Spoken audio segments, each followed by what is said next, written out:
Hayek loved mountains. He said they breathed freedom. But he saw socialist ideals and the planned economy as threats to freedom. And so he organized a conference at a formerly fashionable hotel on the top of Mont Pelerin, Pilgrim Mountain.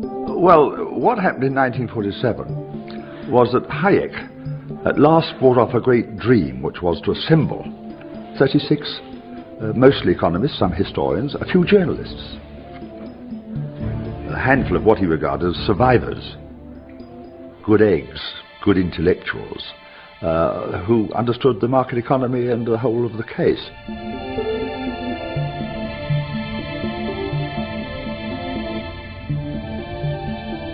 This was Hayek's belief, and the belief of other people who joined him there, that freedom was in serious danger. One of the delegates was a young economist from Chicago, Milton Friedman. And the point of the meeting was very clear.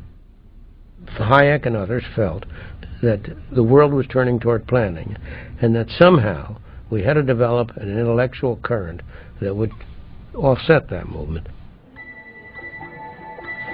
They met downstairs in the cocktail bar.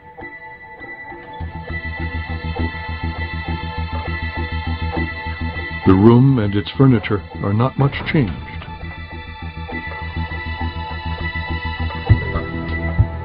The whole world shadowed by the Iron Curtain, the Russian threat, by the failure to establish democracies in the Eastern European countries, and by the prevalence everywhere, intellectually, of these ideas of collectivism arising from the war. The argument always was that democracy is impossible without a free economy. You need a free economy. A free economy is a necessary, though not a sufficient condition for democracy. The debates were passionate. At one point, Hayek's former mentor, Ludwig von Mises, stormed out of a meeting. In the middle of a debate on the distribution of income, in which you had people whom you would hardly call socialist or egalitarian, people like myself, Mises got up and said, "You're all a bunch of socialists," and walked right out of the room. But Hayek told the meeting that they had one great lesson to learn from the socialists. Hayek paid enormous tribute to the socialist intellectuals and said that the great strength of the socialists is that they had the courage, he said, to be idealistic, to have a theory, to have a project, to have a vision, and to go on working towards that through thick and thin. As the meeting came to an end, Hayek predicted a long fight, a battle of ideas that might last 20 years or more before the world changed its mind.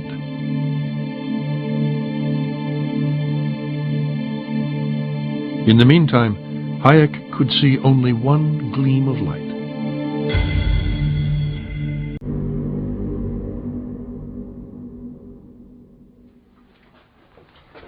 By 1950, Hayek's market economics were so completely out of fashion that when he sought a full-time academic job in the United States, only one university was willing to hire him.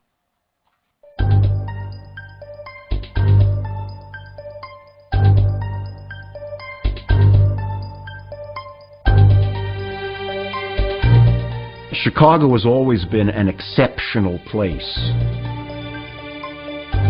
out of the mainstream. Chicago is geographically isolated. This affects Chicago's intellectual influence in many more areas than economics.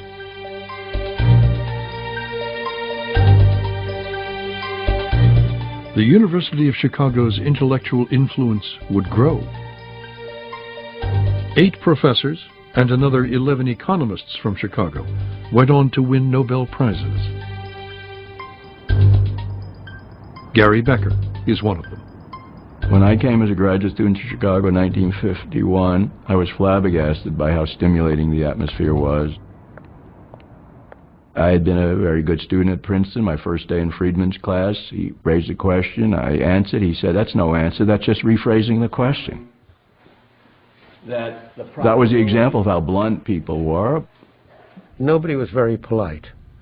And people were interested in ideas and argument, and not in making sure you didn't ruffle anybody's feathers. If you're sitting in a seminar room and somebody up there is saying something which, if imbibed by your students who are sitting in that same room, is going to lead them astray, it's up to you to call that guy right now, you see, and not later. And that, I think, is sort of the spirit that prevailed in the Chicago workshop system. There wasn't that much fighting in the lunches. They were pretty cordial.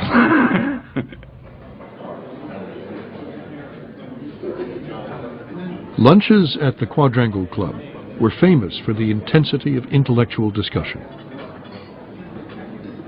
And one man came to dominate those debates.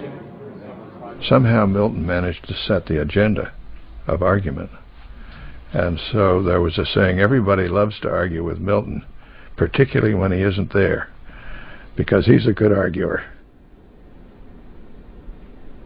Milton Friedman was becoming the most articulate spokesman for the so-called Chicago School of Economics. The Chicago School meant was a strong belief in minimal government and an emphasis on free market as a way to control the economy. Liberals may have loathed the Chicago School, but Hayek felt on home ground in an intellectual atmosphere so like the Vienna of his youth. Our vision is that the forces of the market are just that. They are forces. They are like the wind and the tides. If you want to try to ignore them, you ignore them at your peril.